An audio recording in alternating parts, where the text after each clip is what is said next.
Hello दोस्तों, Paniyara Hindi centre में आपका स्वागत है। मैं विजय आप लोगों के लिए कुछ आईएएस भारत की सबसे बड़ी पद अधिकारी सबसे बड़ी परीक्षा के बारे में बता रहा हूँ।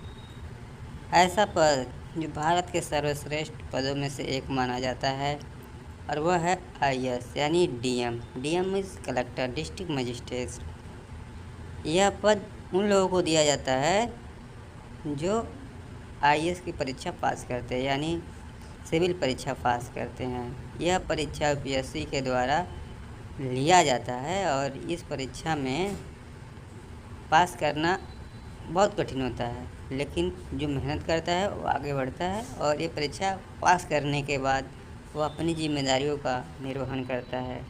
जैसा आप देख सकते हैं, हमारे वर्तमान प्रधानमंत्री नरेंद्र मोदी जी निर्वाचन के समय अपने मुख्य निर्वाचन अधिकारी ज़िले के यानी डीएम साहब के सामने कैसे हाथ जोड़ रहे हैं। यह होती है एक आईएएस अधिकारी की पावर, यह होती है उसकी क्षमता।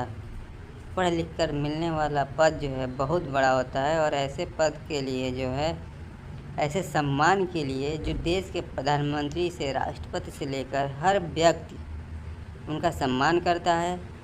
और ऐसे पद के बारे में आपको बता रहा हूँ जो बहुत ही महत्वपूर्ण है और यह हमारे लिए गौरव की बात है। डीएम की तैयारी करने वाले लोगों के लिए एक गाना है, आप इसको ज़रूर सुनें।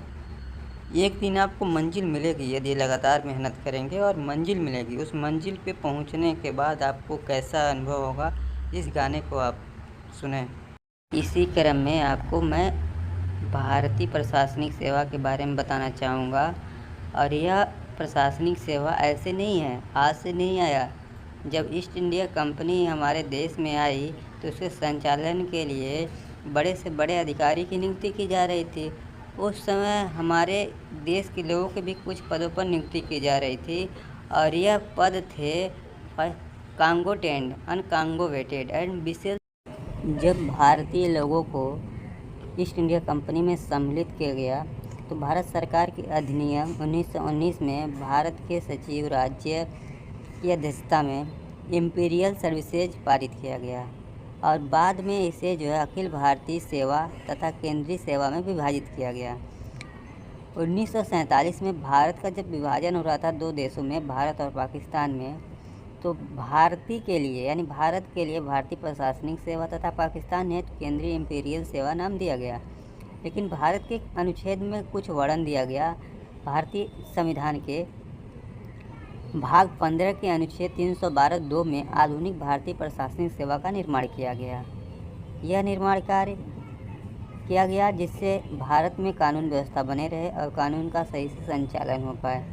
यह एक ऐसी जिन लोगों का सपना होता है, ड्रीम होता है कि मैं भी एक दिन आईएएस बनूंगा और अपने माता पिता, गांव, समाज, घर का नाम रोशन करूंगा, उनके लिए यह गाड़ी की बत्ती और वह सफ़र बहुत ही कठिन होता है। लेकिन जो इस सफ़र को पास कर लेता है, आगे बढ़ जाता है, उसके लिए यह चुनौती नहीं रह जाती।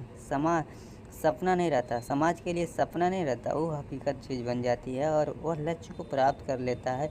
इस परीक्षा को पास करने के लिए कुछ जो है आवेदन करने के लिए कुछ योग्यताएं होती है, जैसे किसी भी मान्यता प्राप्त विश्वविद्यालय से स्नातक की डिग्री हो, भारत का नागरिक हो, 21 से 32 वर्ष की उम्र हो, ओबीसी के लिए 35 तथा एससी एसटी के लिए 37 साल। समान वर्ग के व्यक्तियों यानी छात्रों द्वारा केवल 6 बार ही इस परीक्षा का आवेदन कर सकते हैं। अखिल भारतीय सेवा भारत की सर्वोच्च सेवाओं में से एक है। इसके अधिकारी अखिल भारतीय प्रशासनिक सेवा के एक अधिकारी होते हैं। इनकी भर्ती संघ लोक सेवा आयोग के द्वारा सिविल सेवा परीक्षा के माध्यम से की जाती है। प्रति वर्ष इनका जो है चयन किया जाता है, फॉर्म निकलते हैं और उस फॉर्म को फिलअप करने के बाद, आवेदन करने के बाद आपको इस परीक्षा में बैठने का सौभाग्य प्राप्त होता है। यह एक आईएएस पद का और आईएफएस और आईआरएस की जैसे परीक्षा का निकाल कर हम एक अच्छे बहुत बड़े रैंक के अधिकारी बन सकते हैं।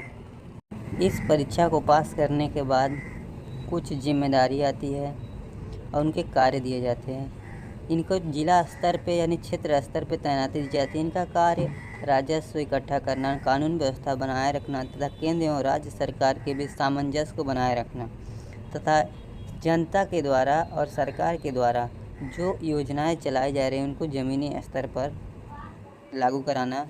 और यह एक तरह से सरकार का एजेंट के रूप में काम करते हैं और इनका कार्य भी बहुत ही अनोखा होता है। इनके परीक्षा के चयन की 3 प्रक्रिया होती है: प्रारंभिक परीक्षा, मुख्य परीक्षा, साक्षात्कार। प्रारंभिक परीक्षा में 2 प्रश्न पत्र होते हैं, 2-200 के और 2 घंटे के होते हैं। लेकिन जो विकलांग होते हैं या नेत्रहीन होते हैं उनके लिए जो है उनको 20 मिनट का अतिरिक्त समय दिया जाता है। यह एक अर्हता परीक्षा होती है। यह सीसैट पर आधारित होती है। इनको पास करने के लिए 33% अंक अनिवार्य होता है दूसरे पेपर में। और प्रारंभिक परीक्षा का चयन जो होता है वह अंतिम जो अंक पूरा निर्धारित होगा उसमें नहीं जोड़ा जाता है। इस परीक्षा को पास करने के लिए हमें कुछ विषय पत्र होते हैं उसको पास करना होता है। इसकी परीक्षा में 1750 का लिखित पेपर होता है तथा 275 मार्क का इंटरव्यू परीक्षा होता है।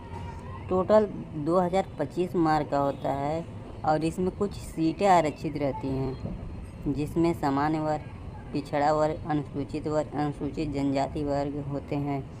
इनको परीक्षा पास करने के लिए सभी लिखित पेपर होते हैं और लिखित पेपर वही होते हैं जो हम लिखते हैं। जैसे 9 पेपर होते हैं और कुछ पेपर का मार्क आपको स्क्रीन पे दिखाई दे रहा होगा, यही उनका सिलेबस होता है और यही निर्धारित किया जाता है। परीक्षा पास कर लेते हैं तो आपको प्रशिक्षण के लिए लाल बहादुर शास्त्री उत्तराखंड राष्ट्रीय प्रशासन अकादमी में 2 साल के लिए प्रशिक्षण दिया जाता है। इस दौरान आपको 45,000 रुपये दिया जाता है और कुछ वेतन की कटौती की जाती है जैसा स्क्रीन पे दिखाया गया है। और टोटल आपके हाथ में जो है 38,500 की वेतन मिलती है। यह वेतन बहुत ही महसूस होता है कि क्या मिल रहा है, लेकिन बहुत बड़ा लेवल का होता है। अब प्रशिक्षण के बाद आपकी तैनाती की जाती है जो आपको क्षेत्रीय स्तर पर आपको सबसे पहले तहसील दिया जाता है, जैसे उप कलेक्टर या तहसीलदार बोलते हैं और या तो एसडीएम बोलते हैं। शुरुआत में इनका जो है यही पोस्टिंग की जाती है, लेकिन कुछ वर्षों के प्रशिक्षण के बाद इनको जो है ज़िले का कार्य दिया जाता है। उसके 16 साल बाद आपको मंडल का कार्य दिया जाता है। अच्छा कार्य करने पर भारत सरकार के विभिन्न मंत्रालयों में आपको पद दिया जाता है, अंतर्राष्ट्रीय स्तर पर पद दिया जाता है। यह इससे जुड़ी कुछ महत्वपूर्ण जानकारी है। यदि आप अच्छा कार्य करते हैं तो आपकी जो है पदोन्नति की जाती है और पदोन्नति की रिपोर्ट जो है निष्पादन मूल्यांकन रिपोर्ट के आधार पर प्रतिवर्ष किया जाता है। यह अधिकारी के नाम से रिपोर्ट जारी किया जाता है और इसी आधार पर आपकी पोस्टिंग की जाती है, पदों की पदोन्नति की जाती है, यानी आपका इंक्रीमेंट किया जाता है आपके पद का और आपको सैलरी भी इंक्रीमेंट होती है, साथ ही साथ पद की भी इंक्रीमेंट होता है, यानी आपको उच्च दर्जे का अधिकारी बना दिया जाता है। इसके साथ ही आपको बहुत सारी सुविधाएँ दी जाती हैं, जैसे आपको घर दिया जाता है, बिल दिया जाता है, मेडिकल की सुविधा दी जाती है, साथ ही साथ जो है आपके आवास दिया जाता है, सिक्योरिटी दी जाती है, खाना बनाने वाला दिया जाता है, स्टाफ कुछ मिलते हैं और चलने के लिए साथ में ड्राइवर मिलता है, गाड़ी मिलती है। इसके साथ ही साथ ऐसी सुविधाएं मिलती हैं जो आप कल्पना नहीं कर सकते। ऐसी सुविधाओं को पाने के लिए आप लगातार मेहनत करिए और करते रहिए जब तक नौकरी ना मिल जाए। ये सुविधाएं ऐसी नहीं है कि जो आपको ना मिले, मिलती हैं। सामान्य वर्ग के लिए कुछ नियम हैं और पिछड़ा वर्ग के लिए हैं, SC ST के लिए उस नियम को पालन करते हुए आप आगे बढ़ सकते हैं और अच्छा सुविधा उठा सकते हैं और एक सम्मानित नौकरी का लाभ ले सकते हैं। वीडियो देखने के लिए धन्यवाद। यदि मेरी जानकारी अच्छी लगे तो कृपया लाइक सब्सक्राइब